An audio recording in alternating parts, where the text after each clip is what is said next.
how can you have a great training session every time? There is a pattern, there is a recipe, there's a formula for doing things well. That's why when someone invests in a business that's a franchise, there are systems. There are specific ways to do things to get the same result each time. So at McDonald's, they don't have the best tasting or the best quality cheeseburgers, but they taste the same wherever you go because they have a system. And that's exactly what we've created here with this BB3 training system and nutrition system and mental conditioning system. And so today I'm going to share one of those systems, and there's going to be multiple facets to it so that you can plug and play what you need when you need it. But a big challenge I see when people are first getting started is they're scared of getting hurt, or they're scared, more accurately, of not being perfect. Perfectionism leads to procrastination. Perfectionism also leads to something else, suffering, because you're chasing a mirage, you're chasing an illusion until you are clear what success looks like, what victory looks like. You are chasing something that does not exist. So the first step in creating anything, whether it's a business, a relationship, a new body, a training session, learning a new skill or a habit, is to get clear. Ask yourself, what is victory here? What would have to happen in order for me to feel successful, happy, and fulfilled with my effort? So what must happen in my own mind? Sometimes you're going to find some stuff out, but what must happen in your mind, according to your beliefs, in order for you to feel happy, successful, and fulfilled? So with a training session, did you get stronger? Did you give your full effort? Did you keep your mind focused on your North Star, on your goal, or were you distracted? Well, don't worry too much about it. I'm going to give you the framework for what to do with every exercise. And so a lot of times people are like, am I doing it right? Am I doing it right? You were made to move, my friend. And when you're a trainer or a physiotherapist, what happens, you go to school and they overcomplicate things. Why is that? Well, because trainers usually, and physiotherapists usually get paid by the hour. So if you teach the client and the patient how to do everything without you, they tend not to come back. That's the belief anyway. And so when I first was in school and learning all this, it was really complicated. It's like stand in a sagittal plane, rotate 42 degrees, perform elbow extension, and perform a lateral raise. It's like so confusing. And really what it comes down is you were made to move. It is so simple. I'm going to give you 4 or 5 steps that you apply to every exercise. When you apply these to any exercise, you will have the framework of how to get the maximum benefit and virtually eliminate the risk of injury. Are you ready? So the first thing, training, your purpose for training, your intention for training, you must summon the lion, summon the lioness, the part of you that is unstoppable, your highest and best self. So before you begin a training session, you are going to decide in advance who is showing up today and how you're going to perform. You're not just going to be like, oh, I got to do this and get it done. No, this is about doing. This is about being and giving your best. Quality over quantity. Intensity trumps duration. Don't just do stuff. Do it with greatness. So and here's the intention. What is the lioness? From talking to a couple thousand people about this, what is it? It's an emotional state of being where you're strong, powerful, joyful, determined, and present. So a strong, powerful, joyful, determined presence where it's like a moving meditation, but you are locked in. That's the first step. So set your intention, summon the line. I include this in your workout, so if you read the introductions, you'll get this stuff. But you can do it on your own as well. Step number 2, once you've set your intention, you summon the line, for every exercise, you want to stand and move how you want to look. Like a superhero, Assume a powerful posture. You don't want to be all frumpy, right? Because when you train, you are conditioning. You are wiring up your nervous system. So if you're curled up in a ball, sitting in a chair all day, what happens? You start to walk around like that. You become the chair. Your body becomes what you demand of it, my friend. So stand and move how you want to look, like a superhero, like a soldier. Assume a powerful posture. And how does that make you feel when you move that way? Strong, energized, prepared, and ready for anything. But you must make that your standard. The next step, step number 3, be absolutely present. Refuse distraction.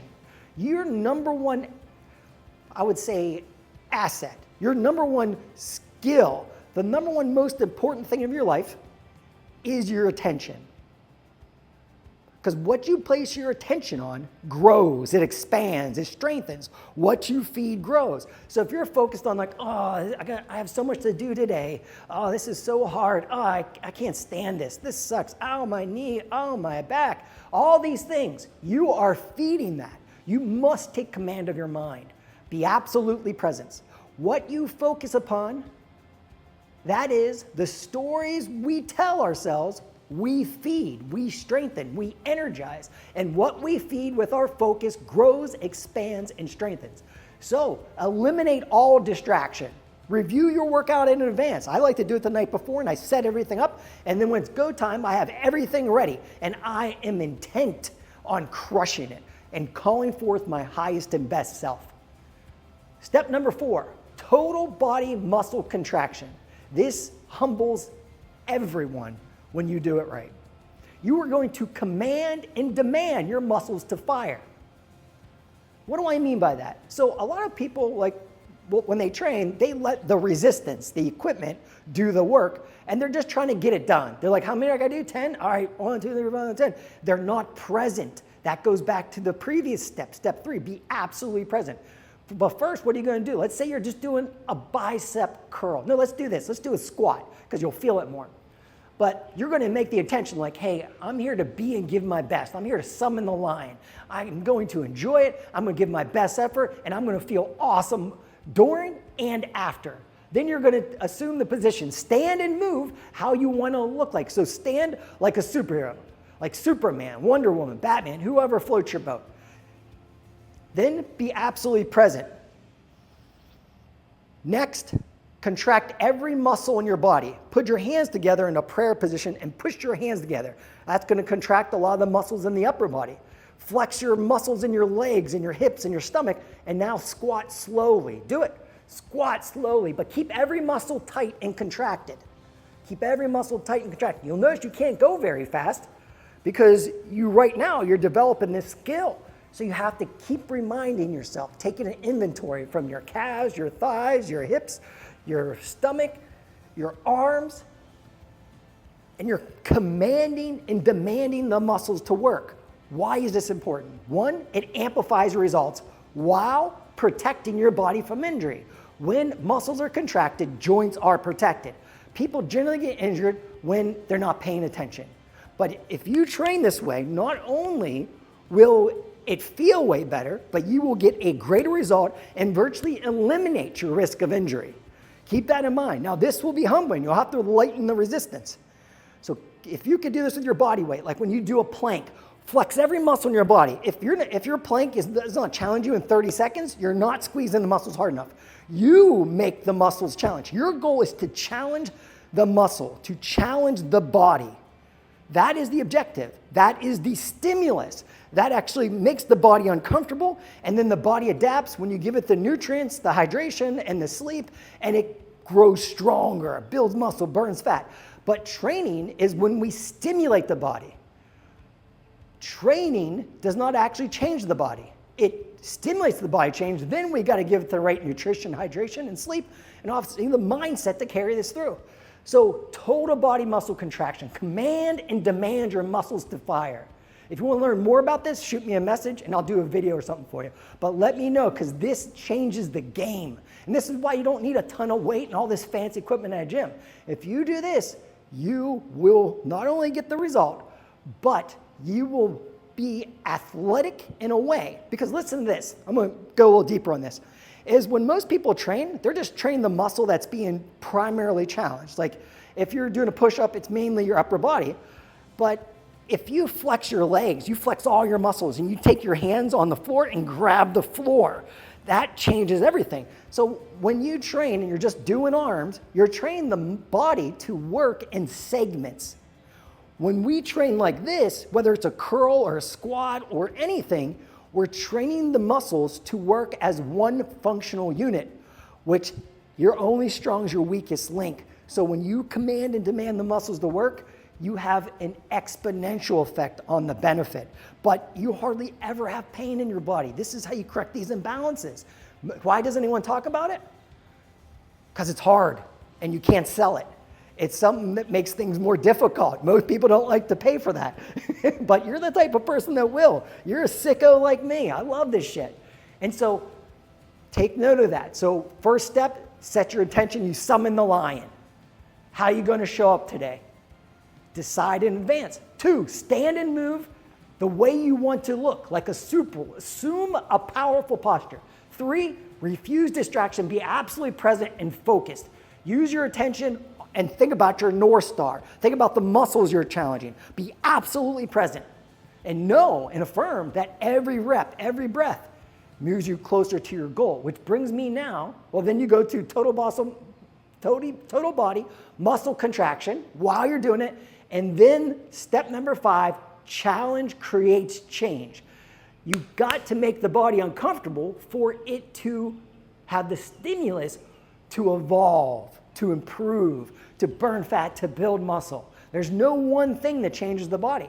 Exercise alone doesn't just train the body. It's super important, but you also need the nutrition and the rest and recovery. And the toughest part is the mindset to carry this through no matter what. So challenge creates change. How do you know if you challenge the muscle appropriately? Well, I want to add more to challenge creates change. I want to add another quote from the 8-time Mr. Olympia, Lee Haney. He says, stimulate, don't annihilate. What does that look like? Well, we want to go back to the BOSS principle, B-O-S-S. It's an acronym. The B stands for burn. If you're doing resistance training on Monday, Wednesday, or Friday in your workouts, that's generally resistance training for most of you. You want to train to the point where the muscles burn or where you struggle, where you can't keep good form. Those are the stimuluses. So burn is when we produce more lactate in the muscle as a byproduct, and that has been shown to increase neurogenesis and neuroplasticity. It actually builds your brain, creates more linkages, has all these benefits, but also produces more growth hormone. So that burn, of one of the reactions of that is to produce more growth hormone. Growth hormone gradually declines as we age. For people that don't take care of themselves, we're different. And we're going to make more. And this helps regenerate and rejuvenate the body. It helps keep your skin elasticity, build lean muscle, burn fat, and turn it back the time. What's that called? Aging. Yeah, reverse aging. So that's the burn. You want to earn the burn. The next thing, O, out of breath. If you're doing cardio and you're just walking, that's not training, my friend. That's just daily activity. And it's not bad. You should get at least 7,000 steps per day as a minimum. And I would target 10,000 or more just to be active. It's healthy to be that way. I won't get into details right now, but you have to challenge the body to get the stimulus for the body to change. So if you're doing cardiovascular conditioning, you got to get to the point where you're a little out of breath. Now we can do the heart rate formulas and stuff. We'll save that for another CoachCast. But right now, just know, use the talk test. Train at the intensity where you can talk, but you can't sing. So after a sentence, you're out of breath. Give that a go and test it. Really works. Sweat. So yeah, B-O-S-S. This first S is sweat. When you contract muscles, when you challenge the muscles, a byproduct is heat. So you should sweat when you train. But if you're training and you're not getting out of breath, you're not sweating, well, you're not really training. You're moving, which is fine, but you're not going to get the transformation. You're not going to get the maximal benefit. And then the last S is struggle. And I alluded to this earlier. You want to go to the point on your exercises where your form you have to modify a little bit. You know what I mean by that? So say you're doing squats and then there's a point where your hips start going up and you're like, oh, let me correct that, and you can't. That means you fatigue the target muscles, you achieve the stimulus, time to move on. Got it? So the BOSS principle are the indicators for success. Did you challenge yourself? Did it burn? Did your muscles burn? Were you out of breath? Did you sweat? Did you go to the point where you struggled some? Those are that. Now, what I want to do is I want to give you more of a process. These are principles that you need. And you want to go through this. And as you do this, it's going to become automatic over time. But everything is difficult before you learn it. So be patient with it and focus on the process. That is what mastery is all about. Most people are just trying to get shit done. And it sounds cool and it feels good when you check off the boxes, but that will not lead to lasting change. You need to become the type of person that loves the process, that loves to do the work that leads to the outcome. Most achievers are in love with achieving, but they're not in love with the process. And that is the difference between someone who is successful and fulfilled and someone who may be successful or maybe not successful. But if you want to be fulfilled, I don't want you to get to the goal and be like, what? That's it? I want you to get to the goal and be like, I'm going to do this the rest of my life. Because the truth is, you must do it the rest of your life. Now, there is a belief. While you train, you have a unique opportunity to reprogram your belief systems. And you can do that very simply by repeating something over and over with emotion while you're doing something difficult. This is how you upgrade your belief system, one of the ways. So lion law number 1 is this. I absolutely and utterly refuse every excuse, every story of limitation that I use to rationalize and justify being less than I am. So refuse limitation no matter what it is. One of the things, I'm around Tony all the time, right? So we both get this thing when someone says something's impossible, or they just come in with some excuse or some story of limitation, a great surge, like a lightning bolt, maybe like a thunderstorm, arises within both of us. And it's like, no, it's complete refusal of the excuse of this. There's always a way when you're devoted. There's always a way.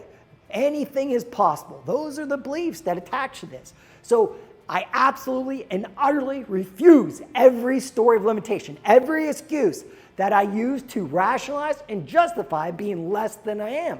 One client, I won't say it is because I didn't have permission to say it, but tore his calf muscle this past weekend, and it was skiing, and what happened was he's still training. He didn't miss a day. He just modified some things. And so that is a lion, my friend. That is someone saying, hey, okay, there's some things, I gotta be smart, I gotta make some adjustments, and that's what we did. We made adjustments. We focused on how to heal the body, and he's an orthopedic surgeon, so he knows his stuff, obviously. And so, but he didn't use an excuse. Most people in the world are dabblers. Most people in the world are not devoted to being and giving their best, and they just disappear. They do use it as an excuse to disappear and blame the mountain, the skiing or whatever it is, right?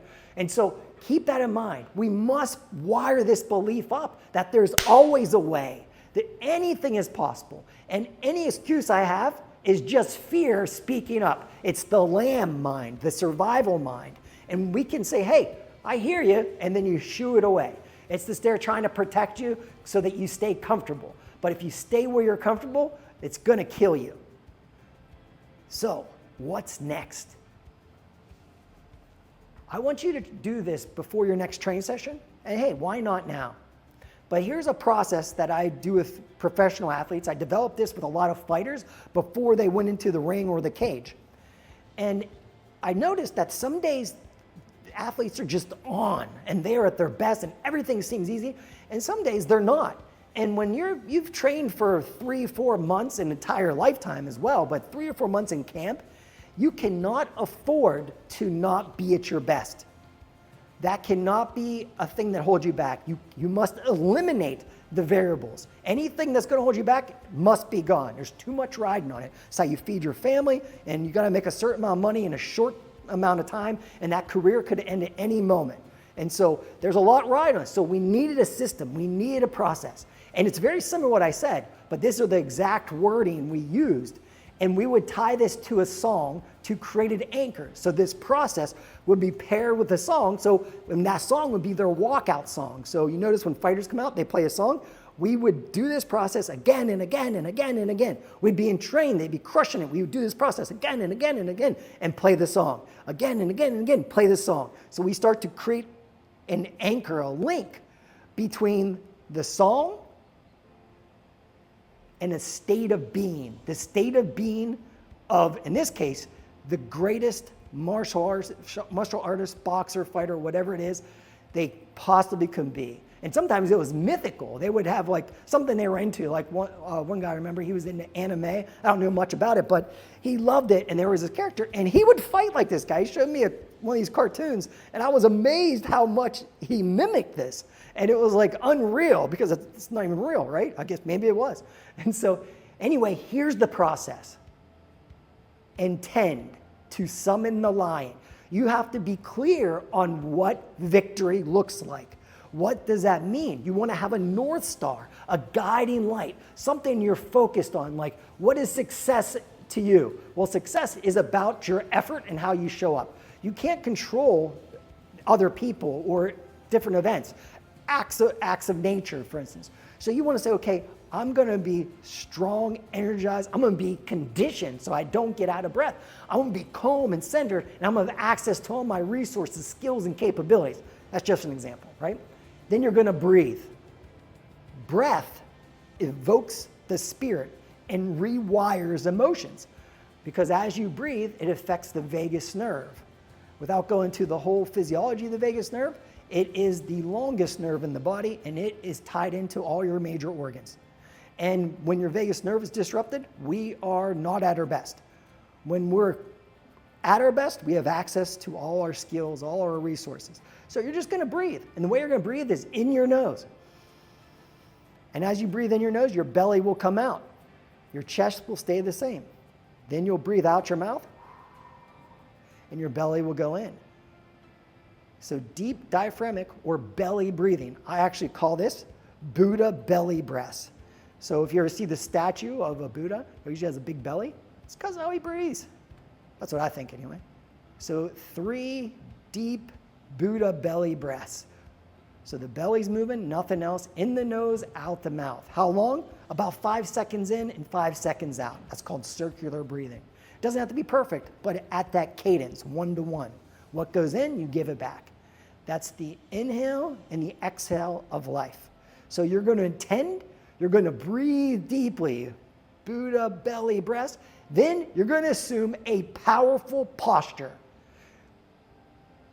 And so again, stand as if you are the unstoppable you. Stand as if you are the radiant, energized, the strong, powerful.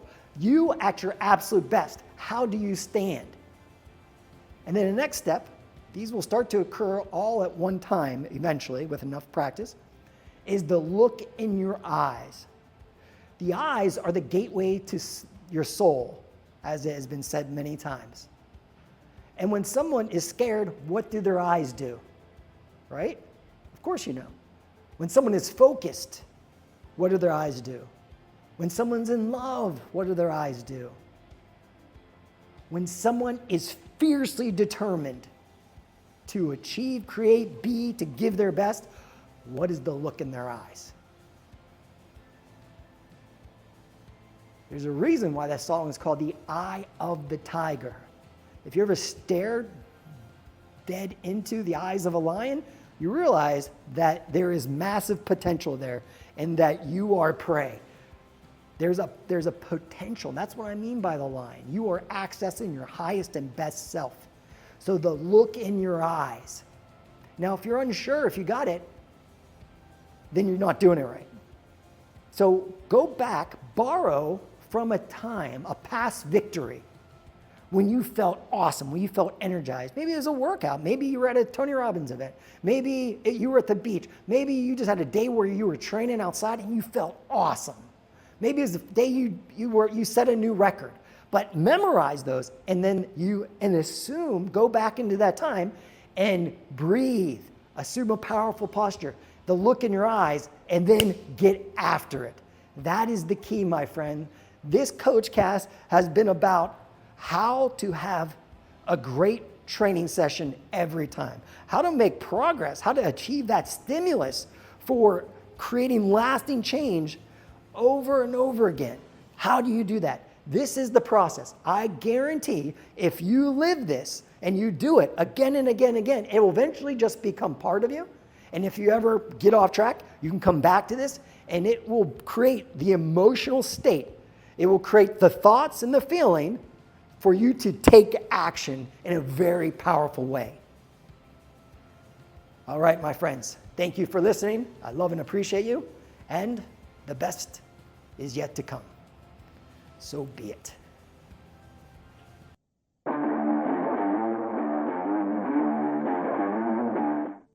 You tap into the real you, but you have to retrain yourself. The way you retrain yourself is you wake your ass up in the morning and you say, I am here for a reason and a purpose. And it's bigger than my moods. It's bigger than the difficulties of the day. I am here to live like a lion, not the fear of a lamb.